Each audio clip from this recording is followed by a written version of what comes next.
Welcome back, Crackle Addicts. Get it? Because, Crackney. I'm Lupinefiasco, this is Daily FaB Gameplay, and today we're playing Arakni Slipped Through the Cracks. What we do here is review replays of games I played on the Talishar.net client days or weeks ago, after enough time has passed that I lose my bias and can more objectively judge the quality of my games. I'll talk through turn cycles as if I were taking them now, giving my thoughts on the lines I would take and comparing them to the lines I did take at the time of recording. We either learn from my mistakes or reinforce good play patterns with the goal of tightening and optimizing our gameplay in the future, to take down paper events and walk away with that shiny, shiny cardboard. If you haven't already done so, please consider subscribing to my channel. It is the best free way to support me and to make sure that you see every new episode of Daily FaB Gameplay in your video feed. Until I'm sure that I'll commit to keeping this list up to date, I'm keeping it private, but there is a link to my other deck lists on FaBery in the video description below. You'll also find a link to my Patreon. Subscribers at the Arc Lightning tier and higher will get access to my matchup guides for those decks forever. Want to tighten and optimize your gameplay in real life? Use my affiliate link in the video description to buy your very own Codex journal, and be sure to use code LUPINE10, that's LUPINE10, at checkout to receive 10% off your order. Finally, Daily FaB Gameplay is brought to you in part by Hemel from The Bazaar. It's never been more affordable to play in the flesh and blood. Players have been buying the cards they need from Hemel for years. I started buying from him in 2023 and have never found a better deal. The Bazaar's prices are the lowest for singles, full sets, and class sets, including new releases. Pre-order High Seas set bundles now, and pre-order singles after spoiler season ends. Pre-orders are available to ship internationally or for in-person pickup at US Nationals in Vegas. Message Hemel on Blue Sky, Discord, email, or Twitter to see what he can do for you. Now, let's jump right into the action.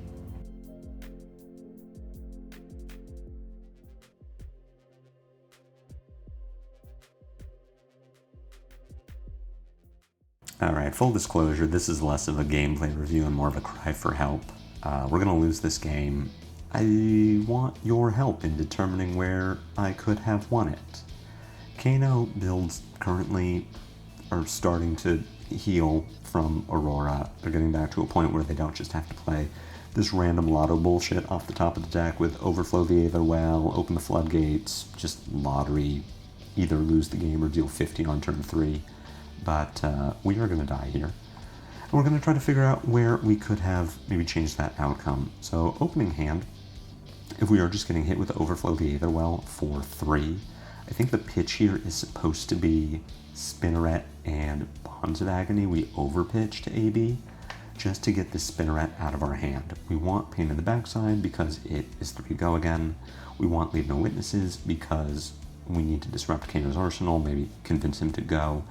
And this is why we see that maybe pitching that Spinneret would have been good, just because now we have 2 and we have no stealth. So the best way to use this hand, I believe, is Pain in the Backside, 3 go again, flick a dagger at Kano, use a Spinneret to pick to create a Calicera.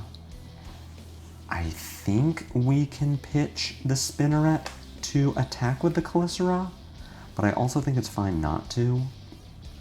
We're banking 3 damage either way, and we can play the Spinneret out of Arsenal. It just does feel like maybe we push more damage. I mean, we definitely push more damage if we pitch the Spinneret, and maybe we are just better off dealing 4 points of damage this turn. We're at 38, we have Spell Void 3, so if Kano goes for it this turn, we can still mitigate a lot of damage on the Wildfire if we say that every point of damage prevented is worth 5 points of damage overall. I think this line is fine. The Spinneret will get converted on our turn. If we need to clear out the arsenal for whatever reason, or just play a bigger hand to deal more damage. But this is kind of unfortunate too. I mean, I gotta say, our draws have not been great so far, and if we do pitch that second Spinneret, or that first Spinneret on Kano's first turn, we draw into a Shred on our next turn. which isn't great either.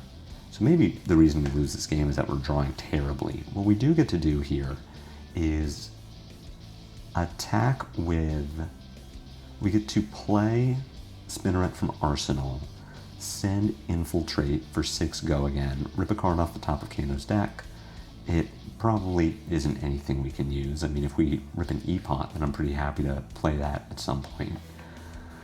We grab a yellow Overflow the Aetherwell, which we can play, but will not be able to Surge, and then we send Command and Conquer. So we are holding 1 card back in order to threaten Kano's Arsenal. Maybe he just gives us 2 cards from hand and blocks for 6, or maybe we do force him to go, which is what's happening. Kano is going for it. So unfortunately we only have this red in hand to pay for Spell Void, or Arcane Barrier.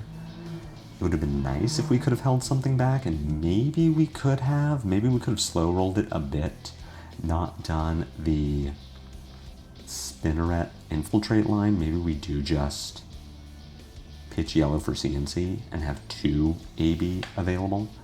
At this point, because Kano is breaking all of his equipment, I think it's right that we break all of our equipment. We're going to AB 1, the Wildfire, and then Spell Void 3, so we'll take 2 from the Wildfire, and Kano will effectively amp 2 for the rest of his turn.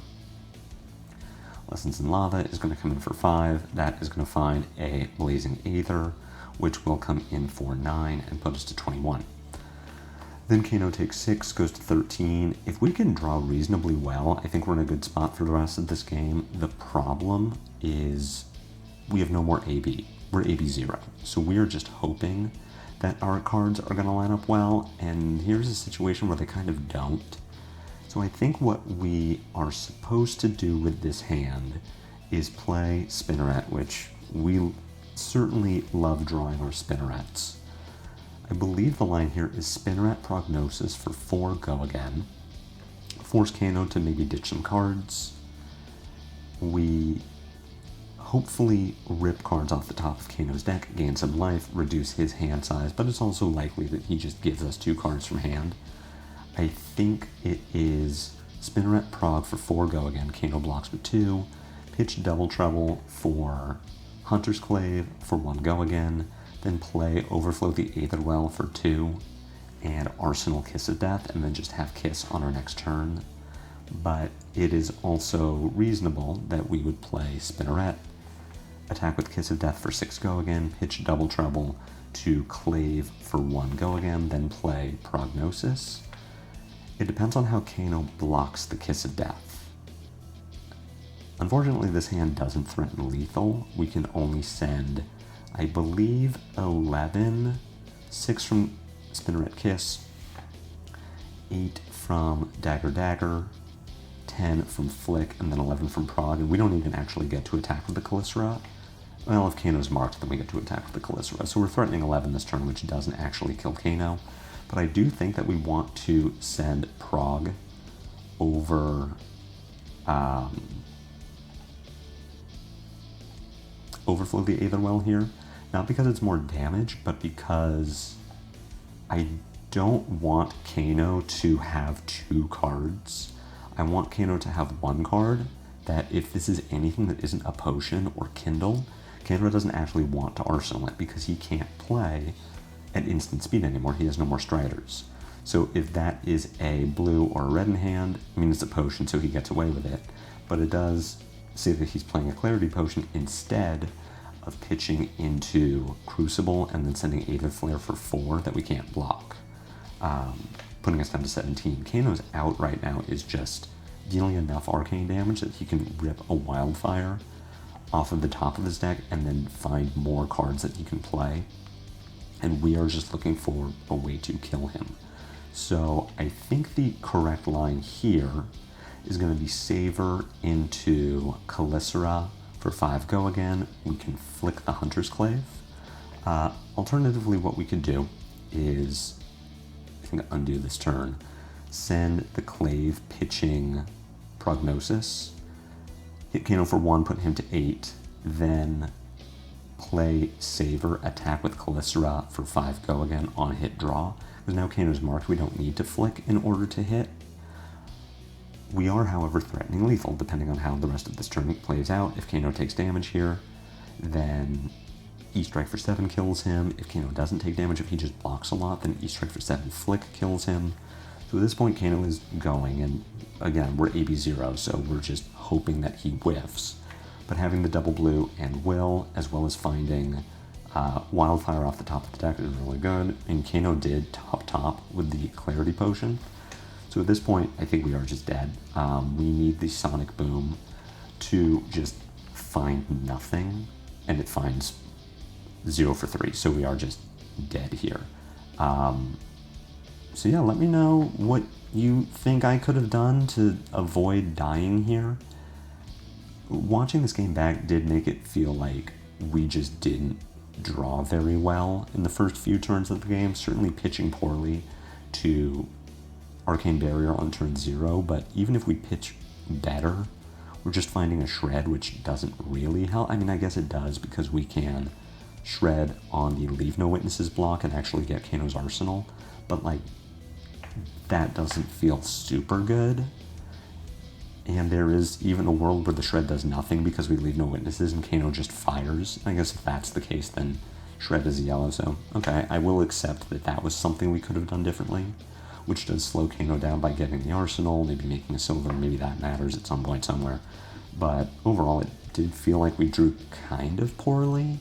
But outside of that turn 0, very interested to hear what all of you think the correct line would have been and how we actually could have navigated that game to a win. Maybe on that turn 2 decision to Spinneret Infiltrate CNC, we're just supposed to CNC and then we keep a second card around to Arcane Barrier, which would have prevented, what, 1, 2, 3, 4 damage on the Blazing on that turn overall.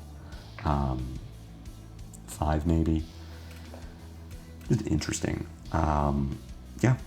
Kano is a hard matchup where he kind of just does things, and sometimes it works and sometimes it doesn't. I will say for Slippy, being able to play 83 Spell Void 3 is really nice. The fact that, I mean, we can look at the turn that Kano just pulled off and say, wow, that's kind of bullshit that he can just rip damage like that off the top with almost zero luck, almost zero skill involved. I mean, the Clarity Potion was top, so it is just what's on top. Hope it isn't a gem, a potion, or a Kindle. But at the same time, the fact that Kano needed to do it twice to kill us, and I think our draws were a little subpar, does indicate that Slippy is a very good matchup. A very bad matchup for Kano. Kano is a very good matchup for Slippy. Because even then, we were threatening lethal this turn, and if Kano can't kill us, then he does just die. So, short one today. That is the upside of playing aggro decks against Kano, is that your games end very quickly, win or lose. I hope you enjoyed this game. I hope you learned something. I think I did, but I'm also not sure. If you enjoyed it or learned something, be sure to leave no like button. My comments are always open for any questions or feedback. If you haven't already done so, please consider a YouTube subscription. They're free. They help me out a lot. I have a Blue Sky, a Discord, and a Patreon, links to which are in the video description below. I will be back later this week with more daily FaB gameplay, and until then, take care.